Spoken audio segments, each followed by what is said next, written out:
তাফসীরে মাযহারির মধ্যে আল্লামা সানাউল্লাহ পানিপতি রহমতুল্লাহি আলাইহি বলেন,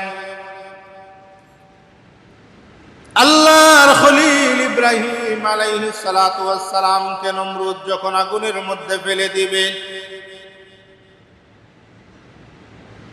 ইব্রাহিম আলাইহিস সালাতু ওয়াস সালাম আগুনের মধ্যে পড়ে যাবেন। এমত অবস্থায় ইব্রাহিম আলাইহিস সালাতু ওয়াস সালামকে সাহায্যকারী কেউ নাই।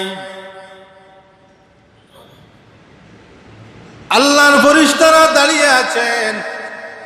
ইব্রাহিম খলিলুল্লাহকে বললেন, আল্লাহর নবী, আপনি যদি বলেন আমরা আপনাকে সাহায্য করব, বলেন আপনার সাহায্যের প্রয়োজন আছে না নাই? ইব্রাহিম আলাইহিস সালাতু ওয়াস সালাম বললেন, সাহায্যের আমার অবশ্যই প্রয়োজন আছে, তবে তোমাদের সাহায্যের আমার প্রয়োজন নাই, আমার আল্লাহ আমার জন্য যথেষ্ট।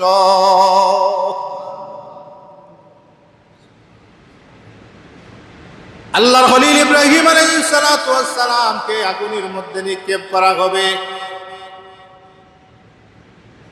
আল্লাহর আরশ সহ কোটি কোটি রহমতের ফেরেশতাদের মধ্যে ক্রন্দন আরম্ভ হয়ে গেছে। আল্লাহ, এমত অবস্থায় আপনার খলিল ইব্রাহিম আগুনের মধ্যে পড়ে গেলে অবস্থাটা কেমন হবে?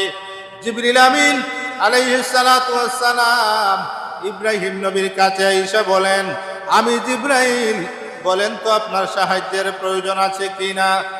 ইব্রাহিম নবী বলেন, ভালো আপনি এসেছেন, আমার সাহায্যের প্রয়োজন, তবে আপনার সাহায্যের প্রয়োজন আমার নাই, আমার আল্লাহ আমি ইব্রাহিমের জন্য যথেষ্ট। তাফসীরে মাযহারিতে আছে, আল্লাহর খলিল ইব্রাহিমকে আগুনের মধ্যে নিক্ষেপ করা হয়ে গেল। এমত অবস্থায় আল্লাহ তাআলা আগুনের প্রতি আদেশ দিয়া দিলেন, কুলনা ইয়া নারু কুনি বারদান ওয়া সালামান আলা ইব্রাহিম।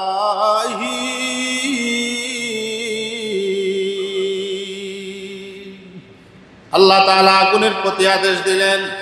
হাদিসের মধ্যে আছে, আল্লাহর ফেরেশতা জিবরিল আমিন আরশে আজিম থেকে জমিনের মধ্যে যে কয়টা দিন সবচাইতে দ্রুত বেগে জমিনের মধ্যে এসেছিলেন, তার মধ্যে একদিন হলো নমরুদ যখন ইব্রাহিম নবীকে ফেলে দিল আগুনের মধ্যে। আমার ভাইরা, একজন মানুষ উপর থেকে নিচে ফেলে দিলে বলেন তো নিচে পড়তে কয় ঘন্টা সময় লাগে? খুব দ্রুত একটা মানুষ নিচে পড়ে যায়। এমত অবস্থায় জিবরিল আমিন আকাশ থেকে আল্লাহর খলিল ইব্রাহিম আগুনে পড়ার আগে আগে আল্লাহর ফেরেশতা জিবরিল আমিন ইব্রাহিম নবীর পায়ের নিচে ডানা বিছাইয়া দিলে। আল্লাহ আদেশ করলেন, কুলনা ইয়া নারু কুনি বারদান ওয়া সালামান আলা ইব্রাহিম। আগুন কার আদেশে জ্বলে? জুরে কোন? আগুনে কি কথা শুনে? কার কথা শুনে? নমরুদ ইব্রাহিম নবীকে আগুনের মধ্যে ফেলে দিয়া হাসি ঠাট্টা করতেছে আর মজাক করতেছে, জ্বালাই দিছি আমার দুশ্মন ইব্রাহিম রে। তাফসীরে মাযহারিতে আছে, ইব্রাহিম নবী 7 দিন আগুনের মধ্যে ছিলেন। ইব্রাহিম নবীর হাতের মধ্যে যে রশিটা ছিল, ওই রশিটা জ্বলে ছাই হয়েছে, কিন্তু ইব্রাহিম নবীর শরীরের একটা পশমের মধ্যে আগুন লাগে না। আল্লাহ আদেশ করেছেন আশপাশ সবগুলা জ্বালিয়ে ছাই করে দিবে, কিন্তু আমার খলিল ইব্রাহিমের একটা পশমেও লাগবে না। আদেশটা কে করেছেন? আল্লাহ করেছেন। তো ইব্রাহিম নমরুদ একবার গিয়া দেখলো উকি দিয়া, ও একবার আমার দুশ্মনকে দেখি, দুশ্মন তো জ্বলে পুড়ে ছাই হয়ে গেছে, কারণ যে পর্যন্ত আগুন 1 মাস আগে থেকে জ্বলতেছে। গিয়া দেখে ইব্রাহিম নবী আগুনের মাঝখানে বসে হাসতেছে। সুবহানাল্লাহ নাই? নমরুদে আগুন রে আদেশ দিয়া কয়, কিরে আগুন, তোর কাজ তো হইল জ্বালানি, আমার দুশ্মন ইব্রাহিম রে এখনো পর্যন্ত জ্বালাস না কেন?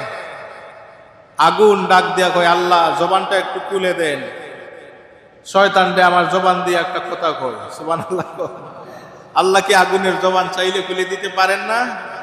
পারেন।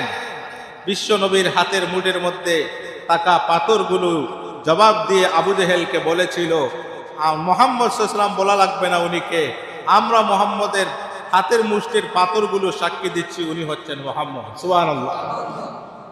পাথর দিয়ে আল্লাহ কথা বলাইছে, 3 দিনের শিশু দিয়া কথা বলাইয়া ইউসুফ আলাইহিস সালাতু ওয়াস সালামকে নির্দোষ প্রমাণিত করেছে। সুবহানাল্লাহ।